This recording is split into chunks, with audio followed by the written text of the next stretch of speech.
Welcome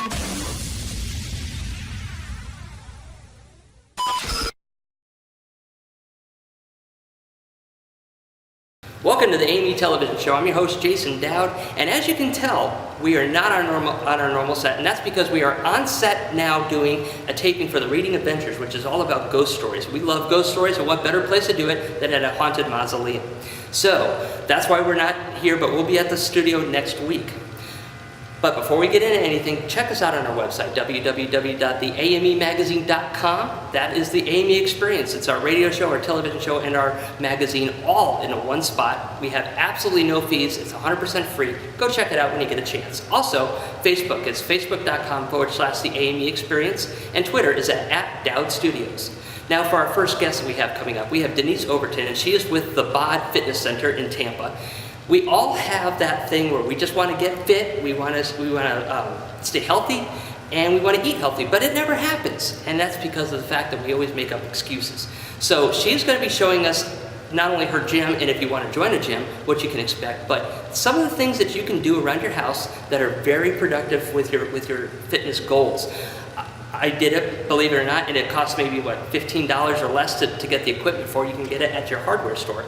And I'll tell you what, I was burning. It was a great workout. I was very impressed with it. So what we're going to do now, we're going to go check out Denise's gym, the Bod at Tampa, and we'll be right back after this. Hey guys, we're here at the Bod Fitness Center in Tampa, Florida. I'm here with a good friend of mine. Her name is Denise Overton, and she's been doing a lot of great work with body sculpting and getting fit.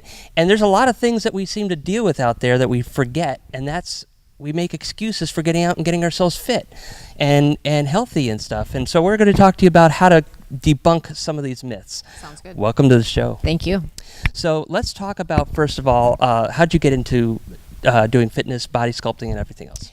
I actually got into it by accident. I was working at a law firm. I was a paralegal for many years, and hopped into a gym that was in our building one day and met one of the trainers there, who is actually now my husband, and started working out with him.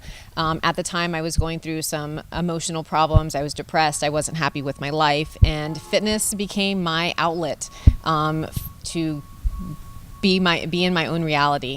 And it kind of stuck. And since then, I've progressed and decided that I didn't want to be part of corporate America anymore. I wanted to focus strictly on health and fitness and help others overcome the struggles that I overcame.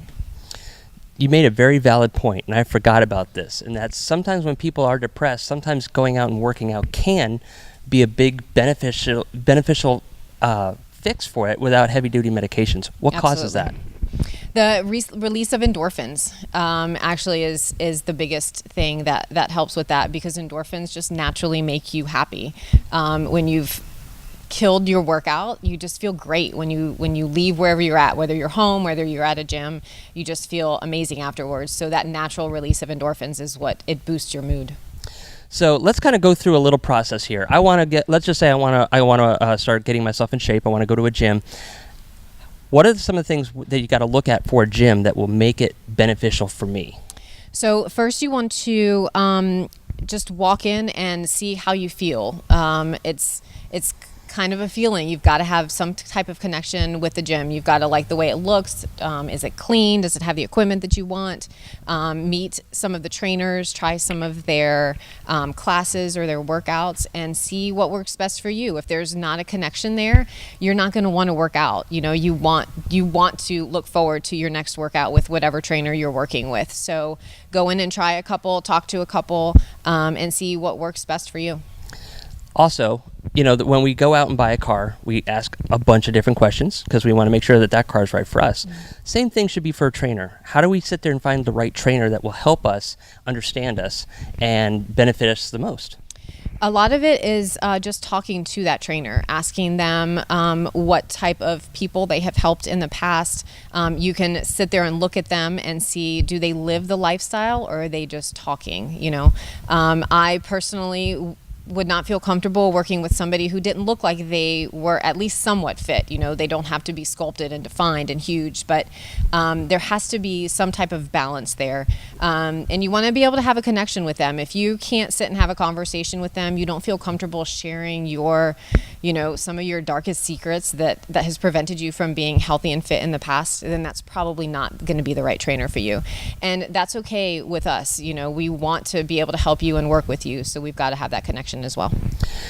Let's talk about health, because that's one of the other things that we got to take into consideration. Everybody may have some type of a health problem. That some of it we may not even know we have. Should we go to the doctor and maybe get a physical before we start any type of workout? It's a good idea to do that. If you have any question or hesitation about what your limitations or capabilities are, you definitely should go talk to your doctor and see if you have any limitations. If you've got heart disease or something like that, obviously your doctor wants you to work out. If you've got high blood pressure, usually their solution is go start, a fitness program. So it is a good idea to make sure that you are healthy and cleared to start a workout program. Now, obviously, everybody believes that, when you come out here and you work out, you're going to be just fine. But there's actually a couple of different parts to this, which I've learned along the way, and that's nutritional health, physical health, and mental health. So what are some of the things we can do to complement our workout? Nutrition is key. You can spend 7 days in the gym, and if you are not eating well, you're not going to see any changes. A lot of the benefit from your workouts comes with the food that you fuel your body with. You've got to have that proper nutrition for it. So a trainer should be able to help you. If they can't give you a specific program, they can at least guide you in the right direction. But also, like I said before, enjoying your workout, looking forward to it is something that comes from the mental standpoint. You've got to want to go do it. You can't hate your workout and expect to get results from it. And I believe in starting out small. Now, when I come in here, obviously that and all these heavy weights behind me is something I want to go lifting because I want to prove to myself I can do it. But that's not actually the smartest thing to do. No. How do you start out small and keep yourself starting out small? Working with a trainer first is a good idea, but you kind of have to throw the ego out the door, Put it aside, do what feels comfortable at first, and you will be surprised how great of a workout you can get with lighter weights and more reps. But working with a trainer a couple of times initially does definitely benefit you before you start especially a new workout program if you're completely unknowledgeable about anything fitness related. Speaking with a trainer to especially show you how to use some of the equipment is key. Now, obviously, one of the biggest things is time. How do we find time? Everybody, if you really come down to it, everybody has no time to work out. Right. So what we're going to show you today, or what you're going to show us today, is some of the things that we can do to, not have to necessarily come out to a gym 7 days a week. Mm-hmm. Doesn't take a lot of time to get in shape. But what are some of the things that we need to prepare ourselves to do these types of things? First, having a plan in place. You don't want to go dive headfirst into the deep end when it comes to working out. So start with something that's simple. Aim for 3 or 4 times a week. Have a rest day in between the days that you work out.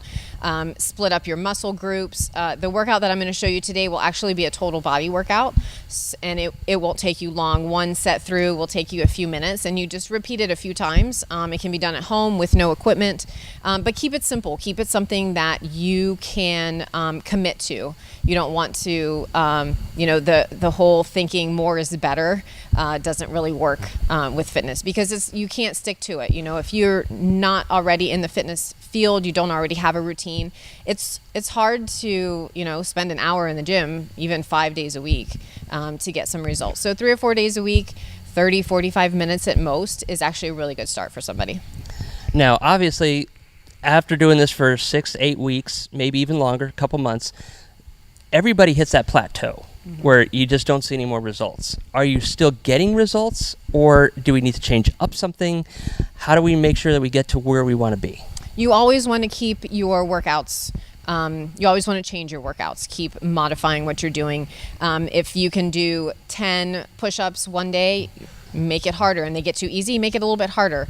Put your feet up on something or do more push-ups. You always want to improve and increase your workouts in order to get the benefit from them, because yes, you will hit a plateau and then you're just going to kind of be going through the motions. Absolutely, there's going to be a benefit to it. I'm not going to say, there's no benefit to any kind of workouts, but you do want to keep changing it up so that you continue to get a benefit and improve. last thing before we go out and have some fun, you guys are gonna laugh at this because I'm gonna actually get on this stuff here and try this out with you guys. But let's talk about body sculpting and body fitness. There's two different things. There's two different things. What's the difference? So you can be fit and not look fit, or you can be sculpted and not be fit, or you can be both. Some people have they do a lot of work and they are both fit and sculpted.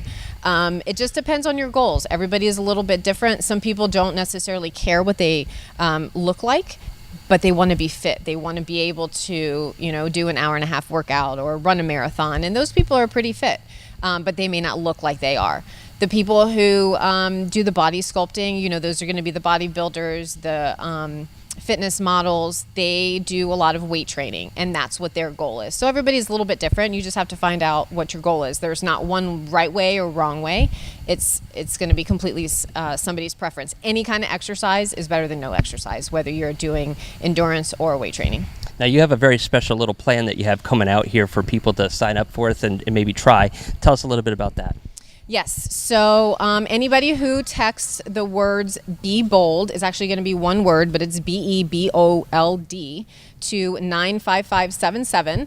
I will send them a free 6-day workout that you can do at home with little to no equipment. Each workout will be focused on something different, but that will be something that I will send you for free if you text, again, Be Bold to 95577. And then you'll also have the option to set up a free consult with me as well. Cool. Well, guys, we are going to go take a quick break. We're going to set up this little routine that we're going to have coming up here, and we'll be right back after this.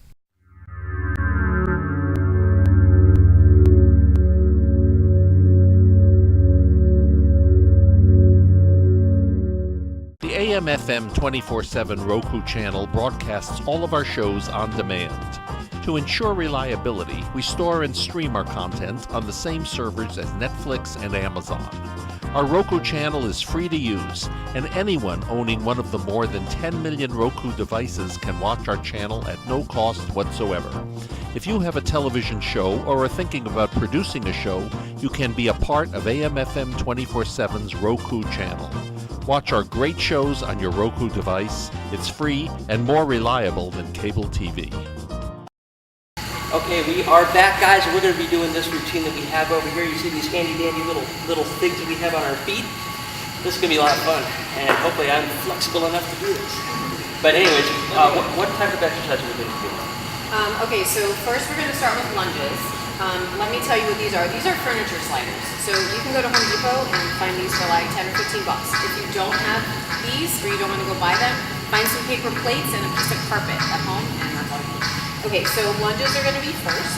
You are going to take one leg back behind you and act like you're kneeling on that knee. So you're going to come down. This is going to be your working leg. You push up through your heel and come back forward. So your back leg is alternating back up. Okay. All right, here we go.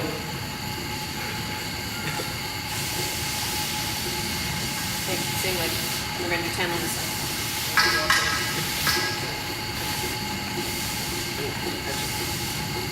Stop this because this is not. I'll just cut it. Let's see. Okay. Okay, so we're going to do 10 on this side. And to help you at home, if you need something, you can grab hold of a broomstick or a mop stick or a side table. Will give you a little bit of balance.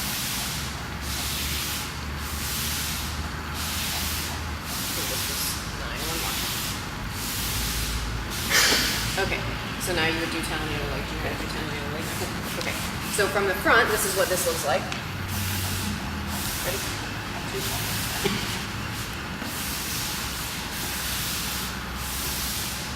As you're coming down, you want to keep your chest up, and you're going to act like you're kneeling on your moving leg.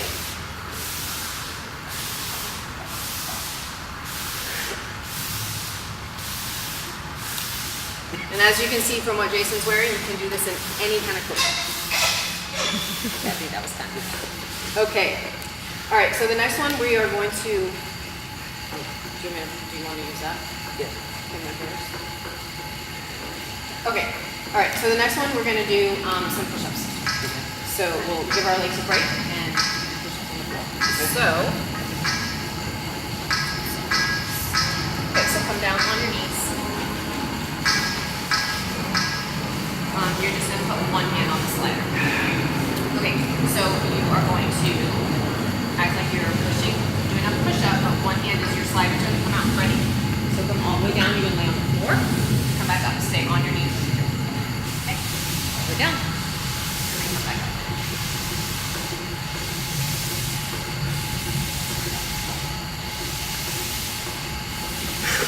We're going to do 5 on one side, so I think this is 5. And then we'll do 5 on the other side, so you're going to switch.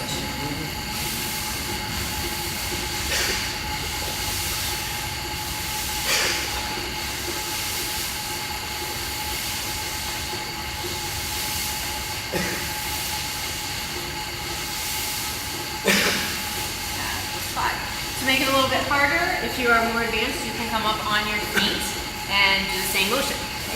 All the way down, all the way. That's going to be much harder. I would start on your knees, personally.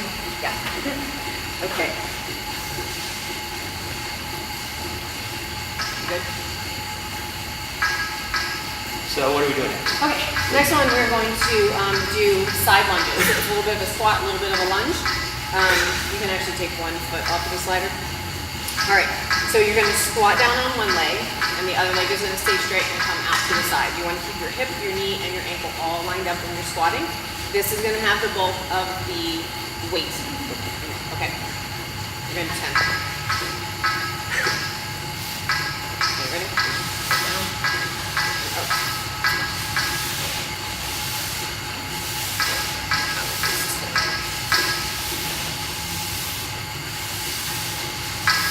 We got 5 more.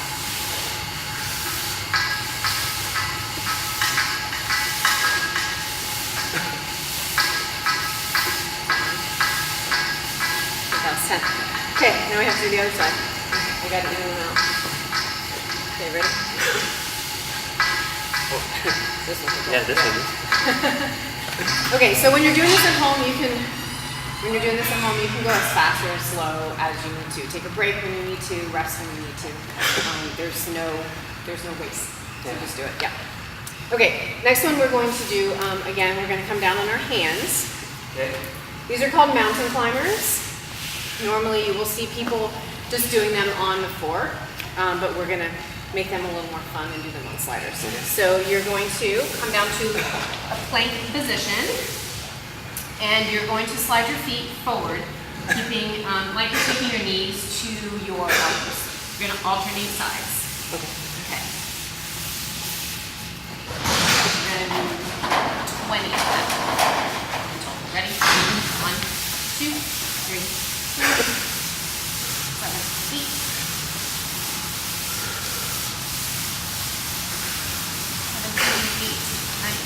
20. All right. Those aren't so bad. No, those are actually Those are good. Okay. All right. So then you can go back to give your arms a break. You can go back and do the alternate lunges where you alternate. You can do these again. But one more I want to show you on your hands. This will work your core a little bit too. You're going to come down into a plank again, except now you're going to take both of your knees forward in between your elbows. Take both your knees forward, and then you push them back. Okay, we're going to do 10. 1. Oops.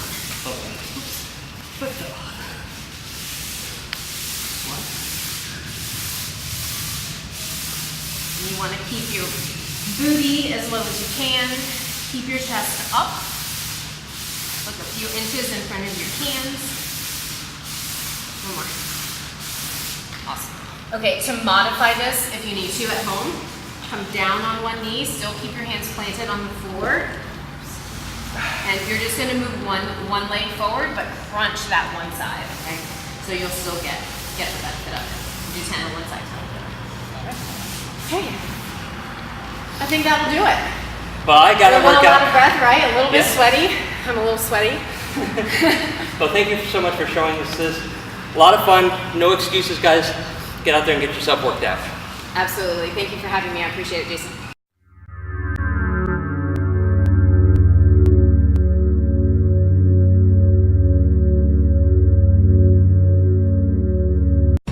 Limo Bob builds, sells, and rents the world's finest, longest, and most exotic limousines in the world. We provide every imaginable vehicle, from a 4-passenger town car to a 10-passenger Bentley Rolls and a Hummer for $20. We even have a one-of-a-kind 727 jet limo. And we offer a complete consulting package where Limo Bob comes to your location and shares 3 decades of experience in 3 days with you. Call 708-945-LIMO and visit limobob.com.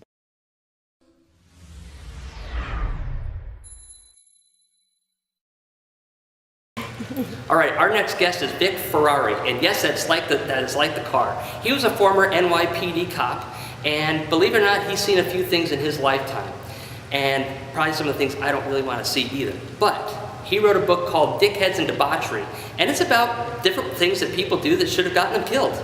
And you know, I can look back in my lifetime and say, how the heck am I not dead? I have scars, I have 13 broken bones. I've done probably everything that came out of that book.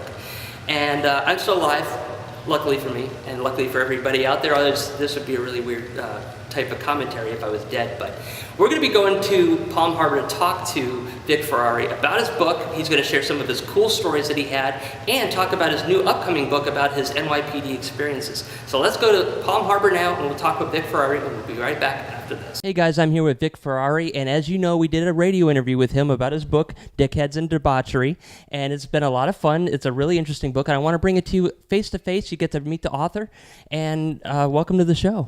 Thank you, Jason. I really appreciate it. So tell everybody why you decided to write Dickheads and Debauchery. My mom was actually inspiration for the book. Originally, I was going to call the book a saying that my mom used to say. It was called, "Listen to me, you're going to get yourself killed," when my brother and I were doing something ridiculous around the house. And I said, "No, that's just too long of a title," and I came up with Dickheads and Debauchery. And it's basically about the ridiculous things that people do to shorten their life. Well, I know that all too well. Before we started taping here, I showed him some of the scars that I have from my stupid. Yeah. I think I can make this type of adventures.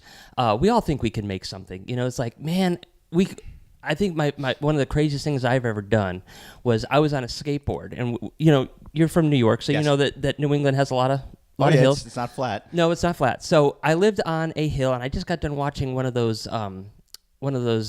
drag racers. You know, when they take off, they have that big old parachute that comes out and stops you. Yeah.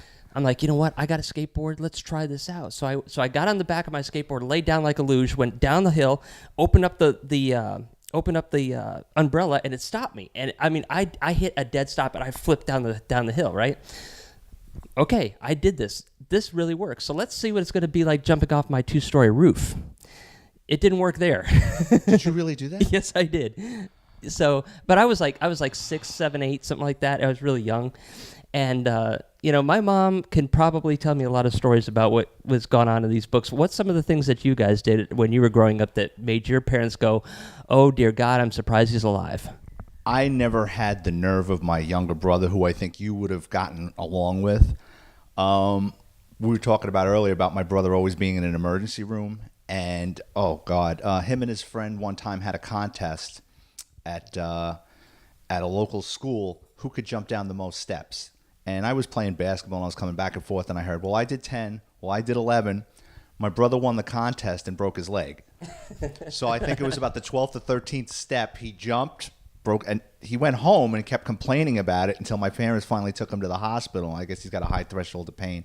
They were always doing something. I mean, they used to take the sand barrier covers and go on the sides of the highways in New York under the overpasses that come down at like a 45-degree angle, never realizing that if they didn't stop in time, they were going to go right across I-95 or the Cross Bronx Expressway, and they would shoot down these concrete embankments on these plastic covers, and they'd come home all bruised up. And I wasn't as daring as he was, but like you, he spent a lot of time in the hospital. Yeah, I did too, and I'm still surprised to this day that I'm alive. Because all those things I decided to do, and it sounded like a good idea, but just piss poor execution. I'm sure your parents are probably surprised you're still alive. That's right. So what are the other things that you have in this book that you can describe for us to give an idea of what the book is all about? It's just things that I prefer not to do in life. I would never go in a plane piloted by someone who isn't a professional pilot. I wouldn't go on a balloon ride. I wouldn't go on a cruise ship. And I kind of go into details, examples of things that people do. They have no business doing or trying, but do it anyway, and then the end result can be death or a serious physical injury. So when you're in a hot air balloon, you don't want to take an aerial view photograph by leaning over the edge of it and say, somebody, hold my shirt. No, I would have to be kicking and screaming in a straitjacket for someone to get me into a hot air balloon. It's a wicker basket with a fire over your head. If that's not bad enough, there's high-power tension lines, and those things go down like bricks. It's just something I wouldn't want to attempt. Well, the good thing here, because we're in Florida now, and you don't see as many high tension lines as you do up north. Up north, they were all over the place, and I used to love walking them too. And believe it or not, I got hurt out there. I walked one of the high tension lines, and sure enough, it was right by a railroad track, and I happened to step on a railroad tie that went right through my foot. So how that happened, I don't know. I'm still, Tetanus shot? Oh yeah. Yeah, I got a lot of tetanus shots in my day. Now, you're also an NYPD cop, and we were talking about that too, and you've seen some pretty amazing things that criminals decided to do, and probably some of the things that nobody would ever believe. What was some of the most amazing things that you've seen on the job that is like, why did they even consider doing that? There's a litany of things. I mean, burglars underestimating clearance in a duct vent, only to get stuck burglarizing a store, and then they having to scream for help, and the police having to come to free them and cut a wall because they're stuck in a vent. Fighting burglars. I remember one time we went to a burglary in progress, and we're going through the house, and I pulled open a closet door, and the guy was just sitting there, and he just looked up at me and goes, "Hey, what's up?" I said, "You got to be kidding me." Their plans aren't usually well thought out. Some criminals do have well thought out plans, and they get away with it, but for the most part, a lot of them don't, and that's where they get themselves into bad situations. Did you ever have to cut a naked guy out of a chimney? No, but I've seen it. I've seen it happen, that the guy kept trying to get his clothes off, and then he started sweating, and he just couldn't get out. I've seen it happen. I wasn't lucky enough to be the guy cutting him out. Well, that's good. I don't know if I want to cut him out either. But so tell me a little bit about how people can find your book, and what do you hope that they get from your book after reading it? I hope they get some laughs. It's the type of book you can just thumb through to any chapter, and you'll get a laugh. It reads easy. It's not War and Peace. It's on Amazon right now, and Kindle and paperback. And if anybody wants like an autographed copy of it, are they able to get an autographed copy? They could. I have a Facebook page that's basically the name of the book, Dickheads and Debauchery, and if they'd like, they can send it to me, and I would autograph it for them. Well, thank you so much for coming on and talking to me about your book here. This has been a lot of fun, and believe it or not, I'm sure you got more stuff coming out too. You have another book coming out? I do. I'm writing a book right now that's about all the funny things that have happened in the NYPD. It's not dark, or everybody has done that, and I just kind of want to do a lot of funny stories that have happened throughout my career. So about the cops that decided they found a big, huge pot raid and decided to go burn it somewhere to get rid of it, and they all got high, that type of stuff. Oh no! I would hope that nobody ever does or attempts that. But I'll give you a quick story. One of the chapters in the book is things that have gone wrong as far as accidental shootings, and there was a cop who didn't want to take his gun with him out drinking one evening, so he took his .38 and he hid it in the one place he didn't think burglars would find it, which would be his oven. Went out, 4 hours and 9 beers later, he came home. He was a little hungry, decided to make himself a snack, and preheated the oven to have a frozen pizza. He had to run out of the house when the gun started shooting at him through the kitchen walls. So it's stories like that. Classic. All right, that's cool. Well, thank you for coming on and sharing your books. And again, it's Dickheads and Debauchery, and if you guys want to check him out, how can they find you again?